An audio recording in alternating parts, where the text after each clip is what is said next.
Seja muito bem-vindo, você que está sintonizado conosco aqui, nesse episódio do podcast de Saúde Hominis, que nós iremos hoje estar com a presença de um ilustre convidado, Tony Cotrim, uma pessoa sensacional. Eu tenho certeza que você vai vislumbrar com os conceitos, com os pontos de vistas. Nós vamos deixar aqui um espaço bem amigável, acima de tudo, para que ele possa traçar um ponto de vista mais do que especial dentro da visão com relação a esse Novembro Azul que nós estamos vivenciando nesse ano de 2025.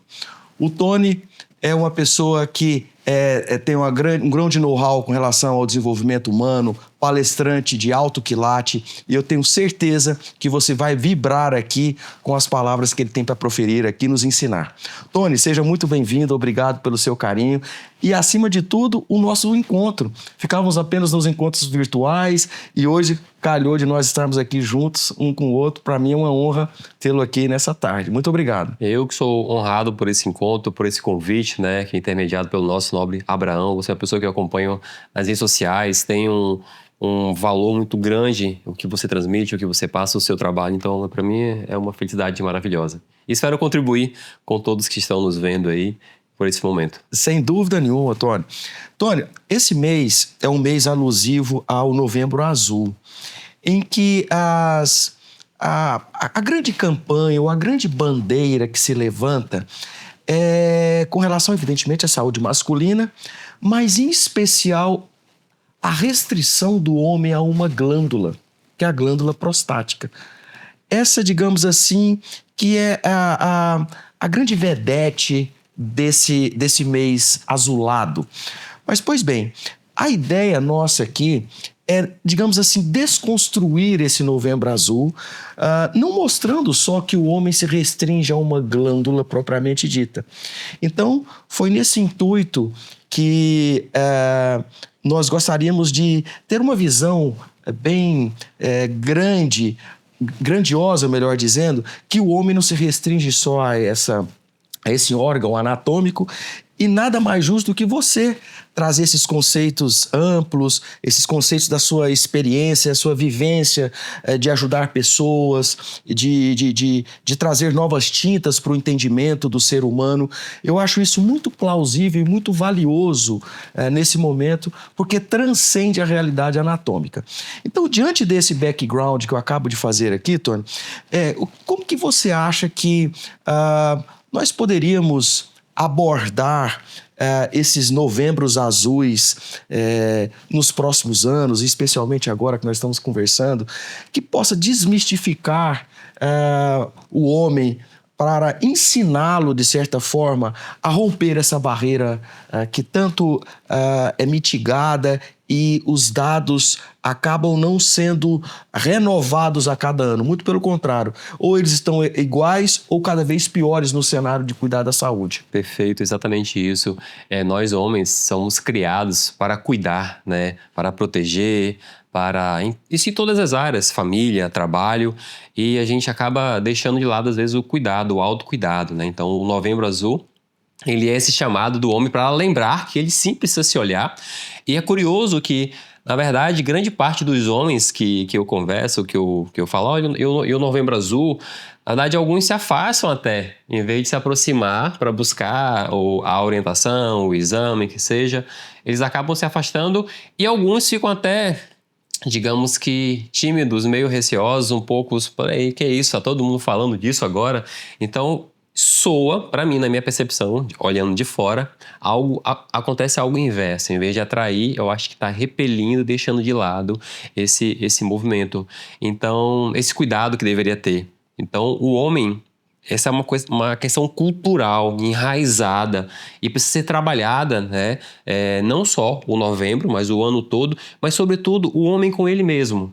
De que, para eu cuidar da minha família, eu preciso estar saudável e bem. Para eu trabalhar, para eu prover, para eu fazer a minha atividade física, para eu brincar com os meus netos, se eu quiser. Se eu quiser amarrar o meu cadastro aos 90 anos ou 100 anos, eu preciso ter um corpo funcional, mente, corpo, fazer uma caminhada. Ou seja, se eu quiser ser autônomo durante a vida toda, eu preciso me cuidar.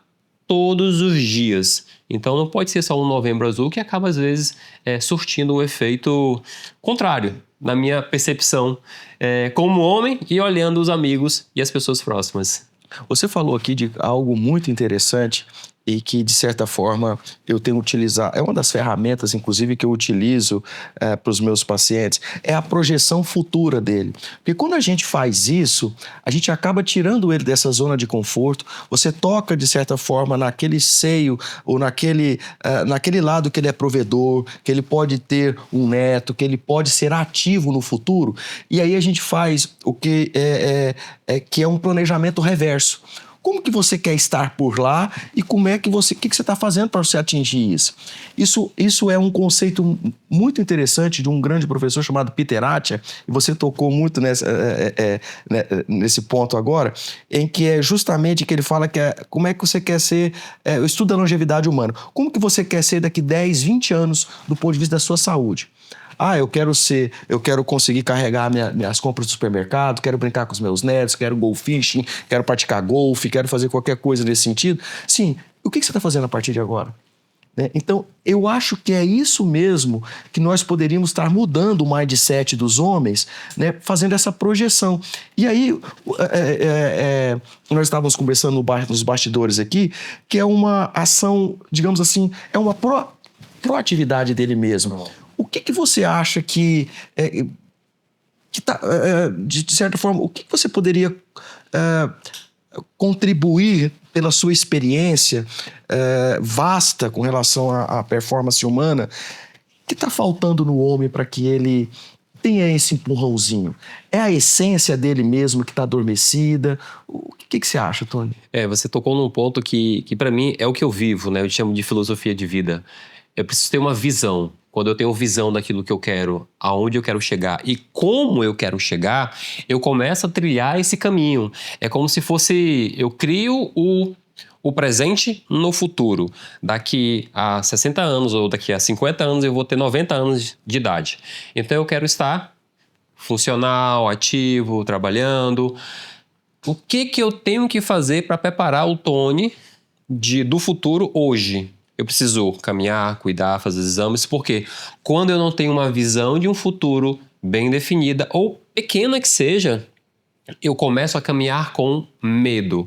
Porque o medo ele vem da falta de visão e do conhecimento que eu tenho que ter para chegar lá. Então, como eu não sei, eu tenho receio, eu não quero nem olhar. Você deve ter vários pacientes, doutor, eu tenho medo de fazer exame, porque vai que descobre alguma coisa. Então esse medo, ele vem por falta de conhecimento e uma visão.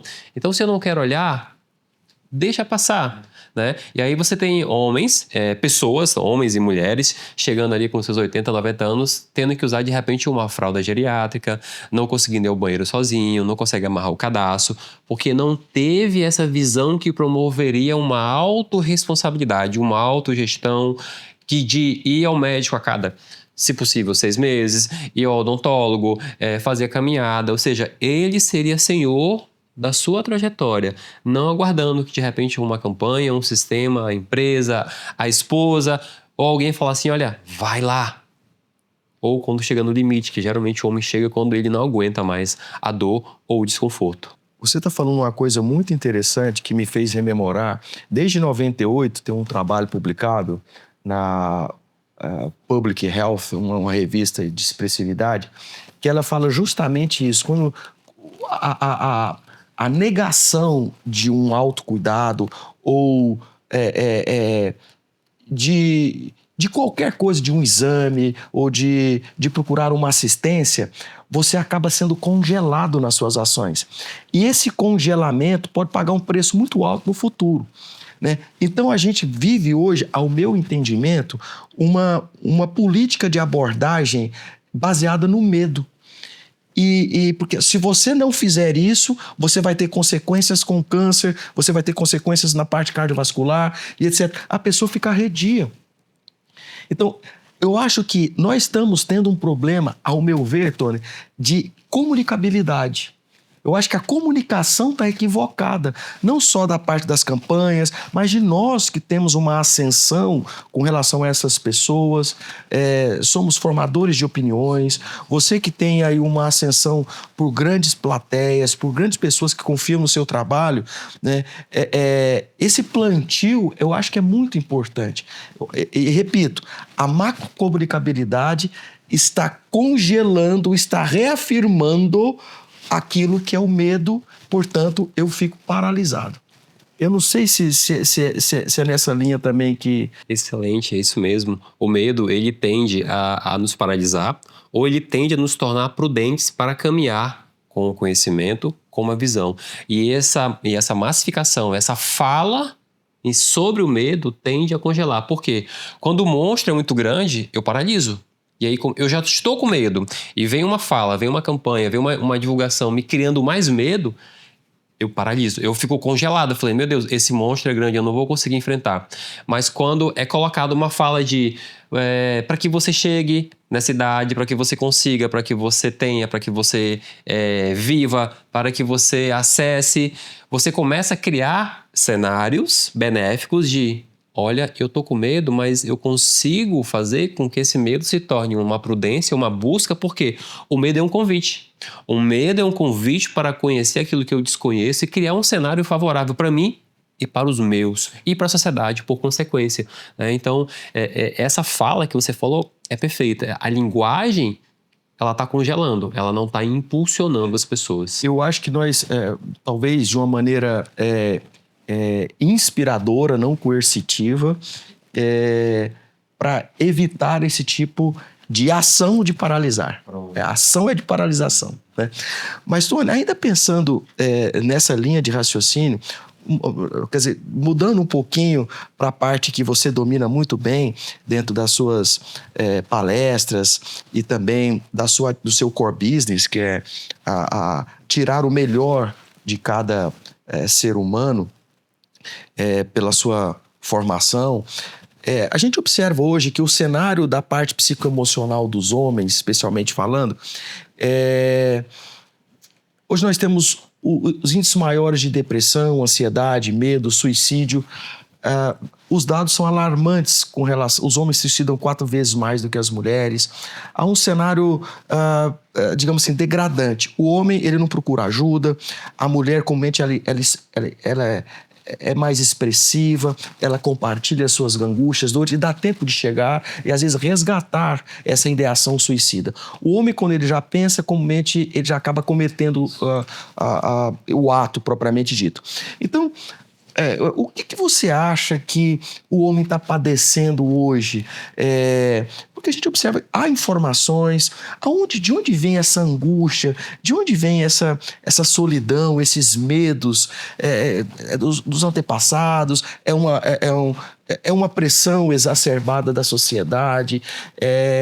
O que você acha dentro do cenário da parte psicoemocional que os homens estão aturdidos? Esse cenário, ele é sistêmico, amplo, e você tocou algo fantástico, essa ancestralidade. Talvez a gente possa até entrar ali, se quiser, na parte da epigenética. Tem muita informação nessa pergunta, porque um resultado, ele é composto de N questões. E você, na área de saúde, sabe que uma doença, ela não é causada por porque não bebeu água a vida toda. Não, são N questões que formam uma questão. E esse homem que nós estamos falando, se a gente for olhar, por exemplo, na relação de pai e mãe com esse homem, será que esse homem teve o apoio, a orientação, a proteção do pai, teve o colo, teve o amor da mãe? Será que ele realmente teve esse cuidado? Ou ele não teve isso e, de repente, ele quer ser mais forte para que os seus filhos também não passem por isso? Ele acaba se sacrificando de maneira desnecessária e desrespeitosa com ele, por consequência com os filhos, porque se eles não tiver, os filhos vão ficar sem pai presente. Então, esse olhar sistêmico e amplo sobre a formação do caráter do homem hoje, ele vai muito além do que uma glândula. Então, a gente pode estar falando aí de que o homem, ele é criado sobre ele uma expectativa. Imagina uma criança que o pai coloca para treinar futebol numa escolinha. Às vezes, toda a esperança de uma família está sobre aquela criança que tem seus 9, 7, 8, 10 anos, está numa escolinha para possivelmente ir para uma escola de futebol maior e, quem sabe, ser um jogador remunerado. Em uma das abordagens que a gente fez, sistêmicas, nessas escolas, desses garotos de 15 que tá numa base ali de jogo, eles estão com a dinâmica sistêmica dele, o homem ali sendo formado, estraçalhada. Porque ele carrega uma responsabilidade sobre os ombros de que ele precisa dar certo. Ele não tem outra opção. Então eles sofrem, eles têm ansiedade, eles têm pensamento de suicida porque ele não conseguiu fazer o gol, ele não é titular do time ainda, ele é reserva. Então, olha que eu tô falando eu tô falando de um homem que está sendo formado num nicho, que é o futebol. Você pode pegar essa base, essa garotada de 14, 15 anos, você entrar na parte sistêmica deles, eles estão com um peso absurdo. E esse é o homem de amanhã. Então, essa formação, essa exigência, essa cobrança, essa necessidade que você tem que dar certo. A sua irmã talvez case com um homem que deu certo, mas você precisa dar certo, porque você tem que prover a sua família, você tem que ser forte. Então, ele não tem tempo e nem pode se permitir buscar saúde, cuidar da mentalidade. Ele precisa só fazer. E aí isso tem um custo. Você está falando uma coisa muito interessante, fazendo o link da questão psicoemocional com a parte biológica, que, ao meu ver, eles são indissociáveis, né? De forma que, quando nós temos uma alteração na esfera psicoemocional, não há dúvida que a reverberação ela vai vir. Do ponto de vista, especialmente falando da parte hormonal, de estresse, a descarga de adrenalina, cortisol, outros neurotransmissores, que acaba levando uma enxurrada para esse corpo e que isso acaba fazendo com que o corpo metabolicamente vive em estresse. Esse estresse exacerbado, uma hora a conta chega também. O boleto chega. Uma hora a conta chega. Então, assim, eu não tenho nenhuma reserva. Então, se isso já começa, igual você falou, já numa idade de um homem, começando aí a sua formação na adolescência, um adulto jovem, imagine isso durante 20, 30 anos. Né? Esse homem chega com 60 anos sucumbido. Né? Se ele chegar. Se chegar, e aí o que acontece? Ele tem muitas dores e muitas angústias que não foram otimizadas ao longo desse trajeto, que repercute na esfera física. Traumas na esfera psicoemocional que foram adensificadas e tem um órgão choque. E isso aí começa, às vezes, na esfera então, urológica, propriamente dita, na esfera de disfunção sexual de ereção. Ele tem distúrbios hormonais precoces, no caso, o hipogonadismo. Ele pode estar desenvolvendo, quiçá, uma neoplasia, porque a gente sabe que essas dores, essas mágoas, ou não trabalhar dessas angústias, isso aí não é ressignificado e para nós que gostamos muito da esfera psicoemocional, é um gatilho para desenvolver uma neoplasia. Exatamente. E aí você fala, isso que você está falando assim, a gente está falando aqui de uma coisa subjetiva que impacta diretamente na matéria, né, nos órgãos que você está falando, gera desbiose, gera várias disfunções ali no intestino que promove um desgaste emocional, um estresse. E aí você vê, às vezes, voltando de repente a essa criança, esse adolescente que vem sendo formado com uma exigência muito grande. E Sigmund Freud disse, né, que o ego, ele tem o seu papel, né, no nosso caráter. E homens que passaram por essa camuflagem por muito tempo de questões não resolvidas, ele tende a ter um ego muito forte, muito alto, porque é isso que segura ele.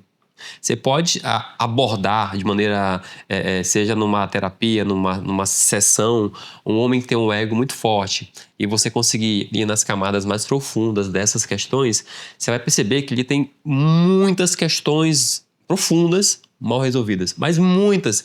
Então só o ego, só essa aparente arrogância dele manteve ele firme durante a vida.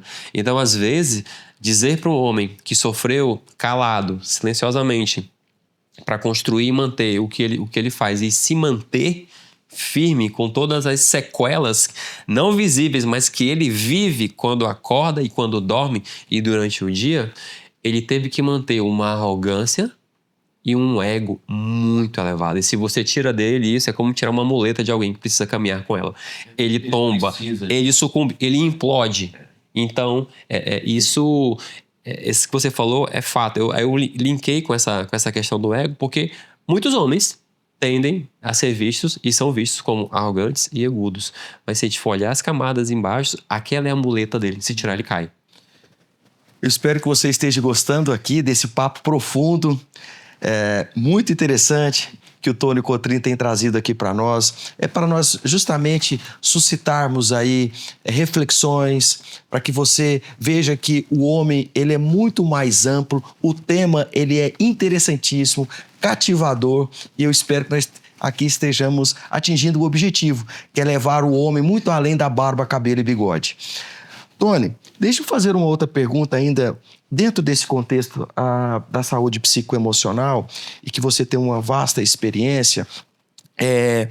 Dentro do desenvolvimento humano, existem as âncoras que, às vezes, são ferramentas que se utiliza para que você acaba desvencilhando de algo, de alguma crença limitante, algum trauma que você possa estar com aquilo muito exacerbado na sua vida e está sendo uma âncora para te puxar, para que você não desenvolva.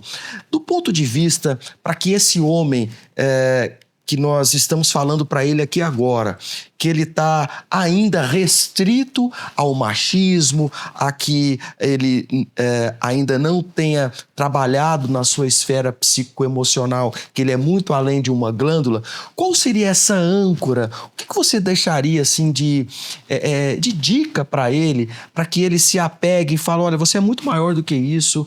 O que você poderia, de forma prática, falar para esse homem, para que ele se desvencilhe desse machismo, desse ego que ainda está acobertado e ele está ali adormecido como um ser em potencial?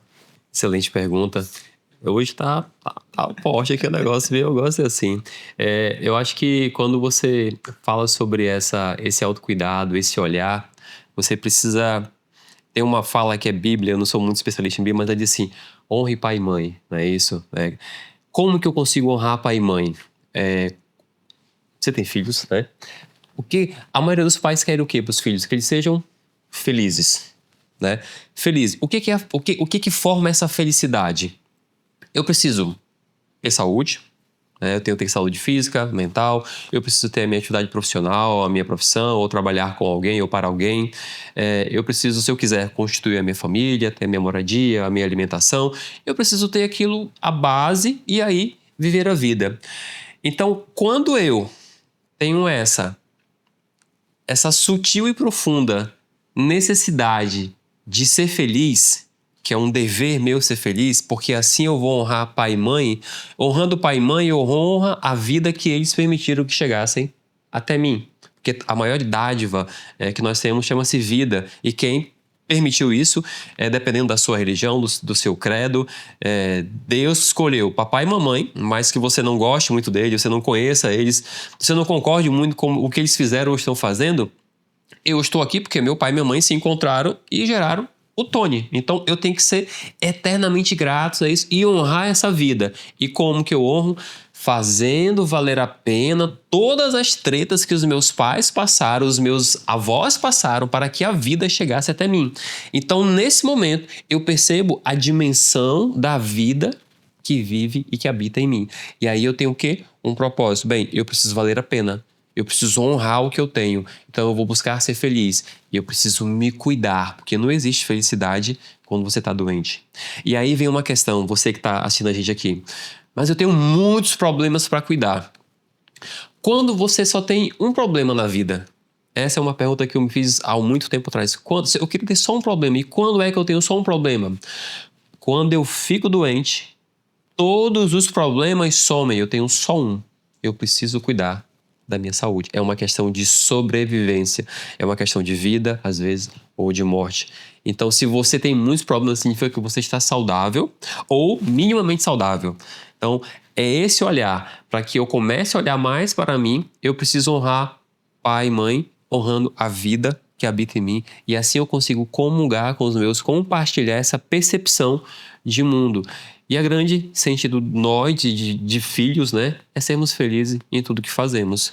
Então, aparentemente, é simples, mas não é fácil. Tony, incrível, foi muito profundo essa visão da ancestralidade, essa visão sistêmica dos antepassados, a força que isso traz quando a pessoa realmente valoriza esses conceitos e que isso às vezes, por falta de conhecimento, as pessoas não progridem ou não têm um sucesso que de fato ela merecia por ela não ter honrado ou ter sido grato à sua ancestralidade, especialmente à sua casa, né? Então eu acho que é a palavra que se resume aqui indiscutivelmente, além de a honra, eu amo, eu honro, eu perdoo, né, eles por vários inúmeros acontecimentos, mas é a gratidão, né? Então, essa questão da gratidão, de exercer o amor, pensar em abundância, você começa a fazer certas reflexões que faz com que todas as suas ações no momento, elas começam a ter outro significado.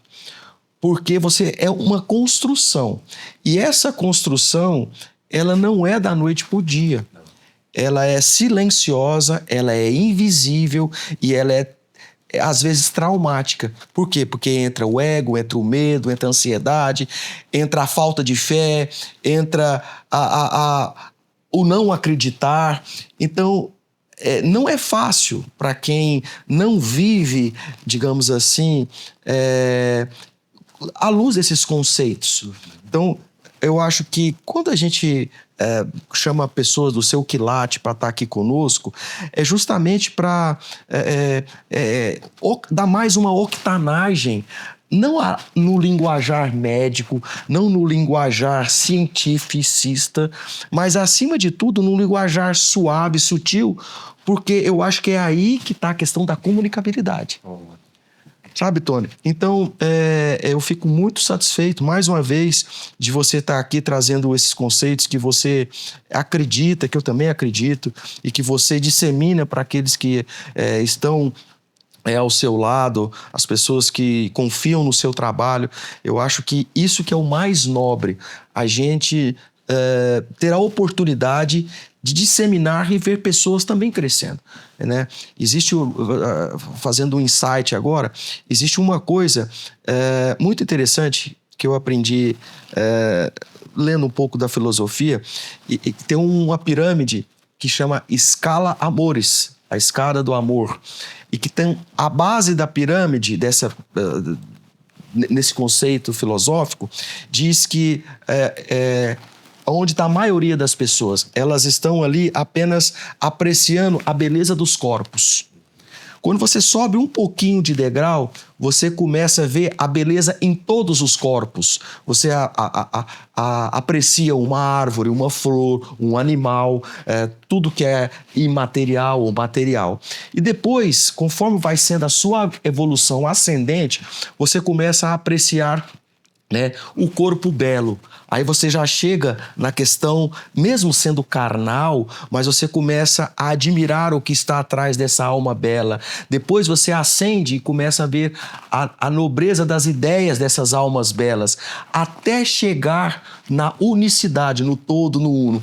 É um conceito filosófico incrível, mas aonde eu quero chegar aqui? Se hoje nós estamos aqui batendo esse papo, talvez a gente esteja um pouquinho em algum lugar acima da base dessa pirâmide.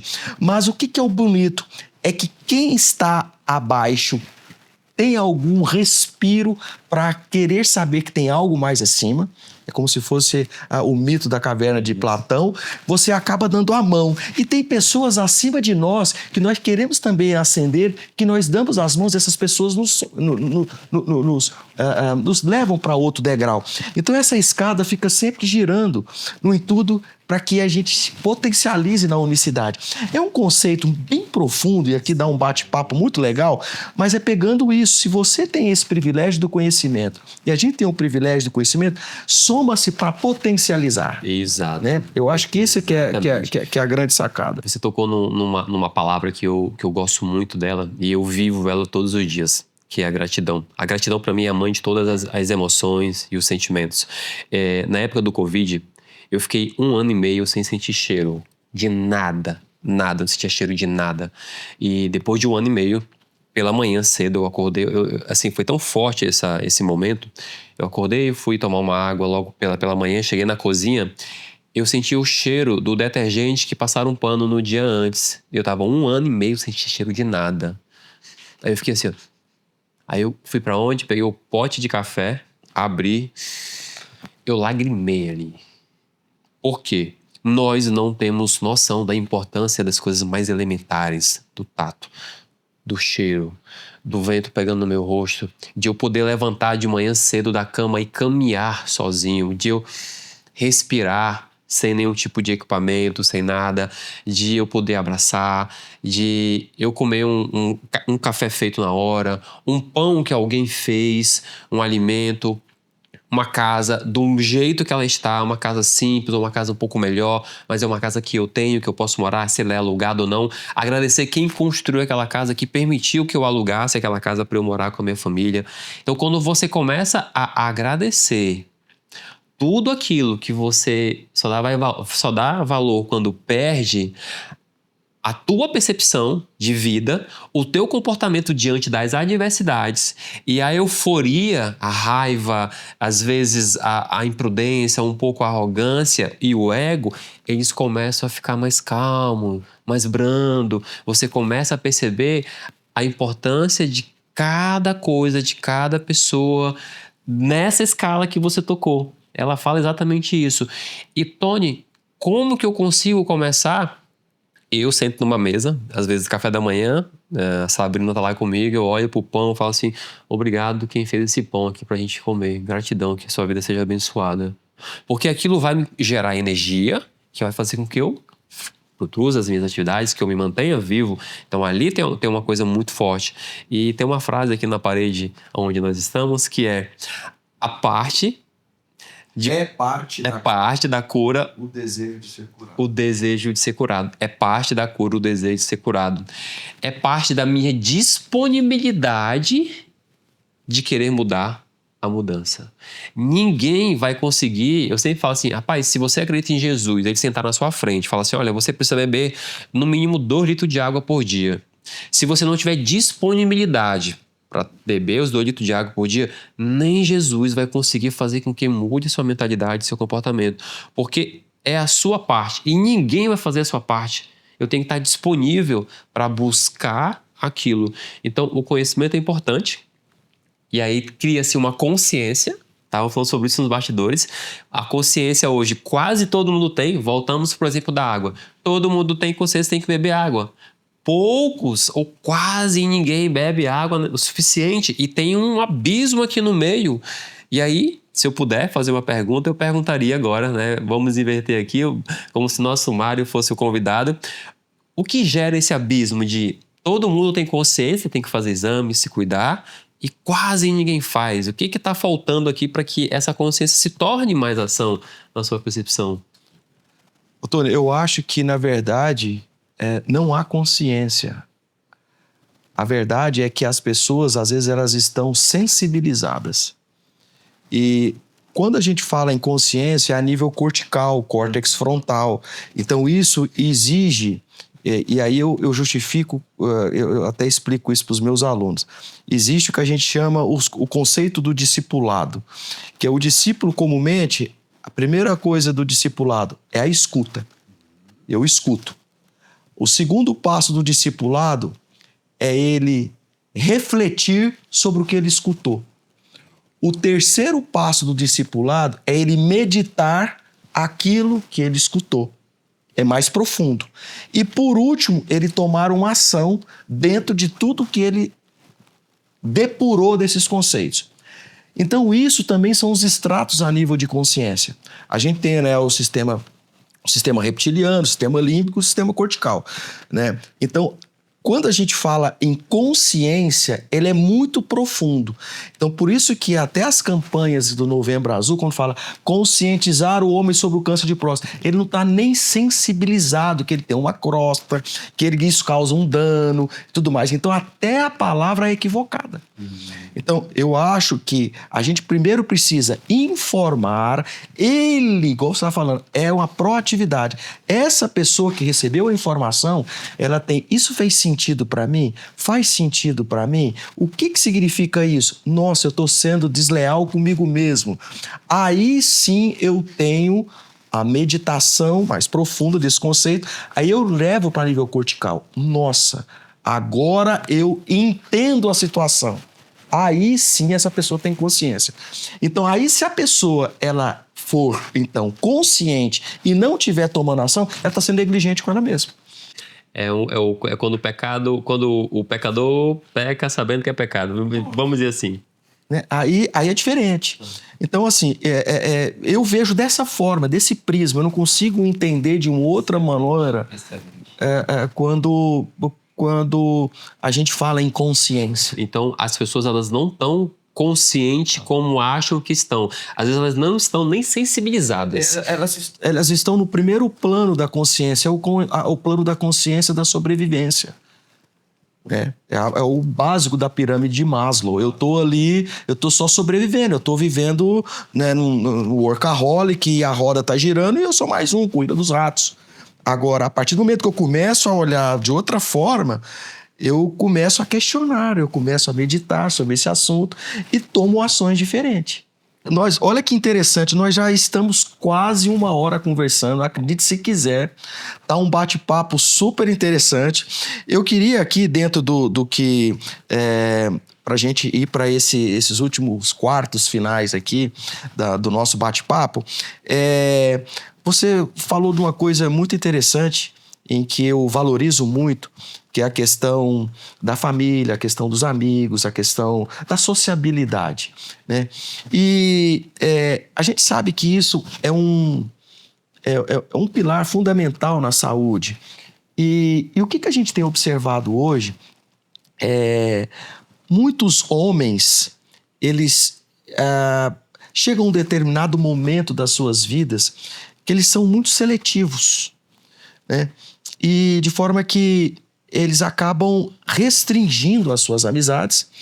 Então esse conceito da importância da sociabilidade, ela fica questionada. Quando a gente é muito jovem, adolescente, temos uma quantidade muito grande de amigos. Vamos ficando mais maduros, parece que o nosso círculo social vai diminuindo. Aí tem uma frase que diz: se você quer saber a quantidade de amigos que você tem, dê uma festa. Se você quer saber a qualidade dos amigos que você tem, fique doente, né? Então, por que eu estou te falando isso? Na sua visão de performance humana, de grande entendedor dessa área, você acha que de fato isso faz diferença na vida de um homem? A amizade, o companheirismo, o compartilhar, né? A gente vê que as pessoas estão cada vez mais restritas, mais contidas, não se abre muito. Dentro da sua experiência, você tem percebido que há um ostracismo, assim, posso dizer, desse embotamento do homem, e ele está pagando um preço muito alto? Muito alto. A gente pode até abrir mais, porque não é só o homem, é a mulher, os adolescentes. Tá havendo um fechamento, eu acho que até mais cedo do que essa maturidade que vai acontecendo e vai afunilando. Hoje a gente olha adolescentes que não saem do quarto, então ele nem ficou adulto, nem ficou velho, ele já está praticando isso muito cedo. E nós sabemos que somos uma espécie que precisa socializar, né? A gente está falando de também neurotransmissores que são produzidos, né, num abraço, e quando eu tenho boas amizades, né? Eu falo de amizades ou de familiares mesmo, e esse ambiente, ele me acolhe, ele me promove, eu tenho segurança nele. Isso causa um efeito direto, né, no meu bem-estar tanto físico, emocional, na minha disposição para estudar, trabalhar, construir algo melhor. Porque nós sabemos, segundo a neurociência, que o ambiente ele tem o poder de mudar a comunicação, a expressão do nosso gene, né? Então, olha o poder do ambiente. O ambiente é feito por pessoas, objetos e coisas. Então, eu sou uma pessoa que eu dou um valor, assim, muito grande, né? A sentar, conversar com várias pessoas, sobretudo pessoas que estão... a gente brinca muito isso, né? Ah, a pessoa não é da minha religião, ela não é do meu time de futebol, não, ela não é da minha tribo. Então, eu adoro conversar com pessoas que não são da minha tribo, né? Que pensam diferente, que são diferentes, porque ali eu começo a questionar as minhas verdades absolutas, né? Os meus padrões factuais irrefutáveis, são as minhas crenças, olhando para aquela pessoa ali. Falei, rapaz, eu acho que o que eu faço não é tão apropriado, não é tão bom para mim. Olha esse olhar aqui dessa pessoa que é de uma outra coisa, de uma outra área. Então, eu percebo isso que você falou. Muito mais cedo hoje os adolescentes estão afunilando isso. Então, talvez a pessoa com os 25 anos vão estar como as pessoas de 70 estão vivendo hoje, ou mais cedo ainda, se possível. Tá? E essa necessidade nossa de ter um contato, ela é contagiante. Exemplo, se você está com uma pessoa que ela é muito nervosa ou ansiosa, você tende a absorver um pouco daquela emoção, eles chamam de contágio, e esse contágio, esse é um estudo feito e comprovado, ele vai até a quinta pessoa. Se eu tenho um contato com você e você é uma pessoa muito feliz, comunicativa, alegre, como você é, isso é um fato, isso não é um exemplo, isso é um fato. O Mário Maciel é uma pessoa contagiante, ele tem uma boa energia. Então eu pego um pouco dessa energia sua, eu converso com o Abraão, eu compartilho com ele, o Abraão compartilha com os filhos, o filho compartilha com o irmão. Então vai até a quinta pessoa esse contágio. Então olha o nível de importância do ambiente e das pessoas que você convive para o seu nível emocional, e, por consequência, como você falou anteriormente, impactando nos órgãos, no seu corpo, em todo o seu ecossistema. Então, escolha com qualidade, não com quantidade. Você falou essa questão da sociabilidade, que nós somos a média de 5 pessoas com que a gente se relaciona. Você sabe que eu pergunto muito para os meus pacientes como é que é a sociabilidade deles. Não por questões de curiosidade, é para já estar tendo um traço dessa pessoa pode estar tendo um problema metabólico de risco cardiovascular. Exatamente. Né? E é uma pergunta. Isso é saúde. Disruptiva. Isso é saúde. A pessoa fala, não, doutor, eu quero ver aqui a dor, doutor. Não, mas como é que está a sua vida social? Isso é importante. E as pessoas, por exemplo, tem um estudo mostrando, você me fez rememorar um outro dado também científico, Tony, que o risco de mortalidade para quem tem um homem que tem menos de 5 amigos é a mesma coisa do que você fumar também 15 cigarros por dia. Você vê tão deletério que é isso. A importância da empatia, da troca de energia. Nós somos seres energéticos, não tenha dúvida disso. Exatamente. Ô, Tony, para a gente finalizar aqui, eu acho que daria um outro podcast aqui.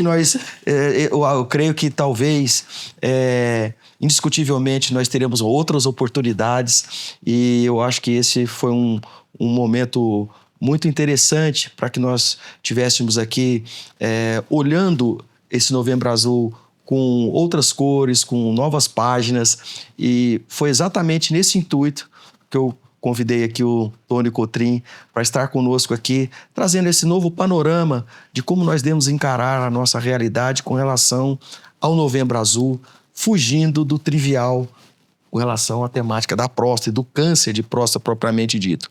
Ô, Tony, então, para finalizar, eu queria que você deixasse assim, para esse homem que ainda continua tendo dúvida, que ele se restringe apenas à parte física, à parte anatômica, o que você dá esse desfecho final para ele se encorajar, se motivar, para seguir adiante na sua jornada terrena, para ele ser o exemplo? O que você pode aí dar o seu slogan final aí para esse homem? Eu gosto muito de falar daquilo que eu pratico, né? Eu tenho uma filosofia de vida chamada 80-20. O Abraão sabe muito bem disso. O que é 80-20? 80%, a gente está falando de Pareto praticamente agora, 80% do que eu faço é com um propósito maior do que a mim mesmo. Atividade física, alimentação, trabalho, estudo, relacionamentos. Eu tô alinhado ali para chegar o Tony com seus 100 anos e tá lá amarrando seu cadastro de manhã cedinho e indo caminhar, fazer a sua caminhada, brincando com os netos.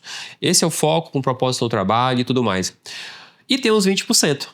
E os 20% é o Tony que de repente dorme um pouco mais tarde, o Tony que às vezes não vai para atividade física porque dormiu mais tarde, de repente tomou um drink com responsabilidade, numa confraternização, é o Tony que comeu um chocolate, um sorvete, um doce, uma coisa que não vai fazer muito bem, mas tá dando uma aliviada ali nos 80%. Então, eu chamo de 80% eu pego o balde e 20% eu chuto o balde com responsabilidade no que eu tô fazendo. Então, essa dinâmica é a dinâmica da vida, que é ascensão, recessão. Eu respiro e eu solto ar. A galáxia está indo e os planetas estão... Ou seja, esse caos harmônico chamado vida, ele é isso aqui. Ele não é linear. Porque todos nós queremos o que é estabilidade e segurança. E aquele equipamento que mede a pulsação da pessoa quando está na UTI, quando ele fica em linha reta, a vida acabou. Então essa estabilidade, essa segurança que nós estamos buscando a todo momento, que ela não existe, que é essa linha de chegada, ela faz com que a gente perca às vezes o tempero da vida, que é viver. Quer conversar, uma conversa despretensiosa, sem querer comprar ou vender alguma coisa, sem querer convencer alguém. Eu tenho um amigo que fala assim: Estevão, vamos conversar? E eu falou: bora, o quê? Bora mentir, bora brincar, bora falar alguma coisa, bora se divertir, nós dois, chama mais um amigo seu. A gente senta, conversa, brinca, fala de várias coisas e sai renovado. A gente não vendeu nada pra ninguém, não quis convencer ele a ser do meu credo, do meu futebol. Então, esses 20%, ele é o sal, ele é o tempero ali que eu coloco na minha vida. Sem ele, fica sem graça. Cadê eu nesse movimento? Então, assim... Homens, se permitam saber o que faz sentido para vocês lá na frente. O homem de hoje tem que preparar o homem que vai estar lá na frente. O homem da frente vai preparar o homem que vai estar lá para você chegar bem o melhor possível. Tenha essa visão. Porque se você não tem uma visão, não tem um propósito pelo que você vive, qualquer coisa vai te derrubar. Qualquer balanço, qualquer adversidade vai te derrubar. Porque na adversidade também tem vida. Eu tô endividado, eu tô com uma questão de saúde, mas a vida ela continua também na adversidade, não é só na felicidade. E isso é importante, saber viver na adversidade talvez seja um dos maiores maturidades emocionais que existem. Não, eu tô com um problema assim, mas eu vou resolver. E vamos continuar vivendo, mantendo esse equilíbrio o máximo possível. E se cuidem por você, primeiramente, e pelos seus, porque você precisa de você mesmo e muita gente também precisa que você esteja bem para contribuir. E, para fechar, eu sempre indico um livro para as pessoas. Opa, você viu ali? Um livro. E esse livro chama-se A História da Sua Vida. Porque nós lemos vários livros de pessoas renomadas que viveram há 100 anos atrás, há 1000 anos atrás. É interessante, sim, você consegue aprender ali com quem já passou por algumas questões. Mas quem está escrevendo a história da sua vida? Se de repente existe um livro físico ou um imaginário, quando lerem, vão ler como? O Tony viveu assim. Não, o Tony fez isso, o Tony era assim. Então, tenha uma imagem do que você quer e escreva, seja o seu biógrafo. E quando você começar a escrever a história da sua vida, não deixe ninguém segurar a caneta. Faça do seu jeito, com responsabilidade, com amor, com gratidão, que assim você vai ficar no coração de várias pessoas e as pessoas vão lembrar pelo que você fez, não pela roupa que você vestiu, pelo corpo perfeito, pelo olhar, pelo sorriso, pelo abraço. É isso que fica. E vocês são muito mais do que vocês pensam que são, tá bom? Seria isso. Ô, Tony, que coisa, que aula magistral para esse sprint final aqui. Eu espero que você tenha se sensibilizado, tenha aí pegado todos esses conceitos que nós aqui tentamos colocar de um linguajar bem acessível e depure-os e utilize da melhor forma que você assim bem entender. Indiscutivelmente foi para o engrandecimento cada vez mais dos seus caminhos aqui nesse plano terreno. Tony, eu finalizo aqui te agradecendo. Deixe os seus contatos para ficar registrado aqui também nas nossas redes sociais, para que as pessoas que tiverem interesse também depois te seguir no Instagram, no YouTube. Fique à vontade, deixe seu contato para a gente deixar aqui para todos aqueles que nos verão no futuro. Obrigado pela oportunidade. Tenho uma admiração muito grande, como eu disse, reforço isso. Você é um profissional único, diferenciado naquilo que faz. Tem um olhar sistêmico, integrativo. É raro hoje no mercado, não só na sua área da medicina, mas em todas as áreas. A gente precisa ter esse olhar amplo e entender que a minha área contribui sim, mas tem outras ferramentas que vão somar aqui e fazer com que eu fique maior para ajudar de forma mais forte. E você é essa pessoa que representa isso, tá bom? Que orgulho estar aqui. @Tony Coutrin, Instagram, YouTube, Facebook. Mais uma vez, obrigado a vocês e se cuidem. Vocês merecem. Ficamos por aqui. Eu te desejo o melhor. Um grande abraço. Tchau, tchau.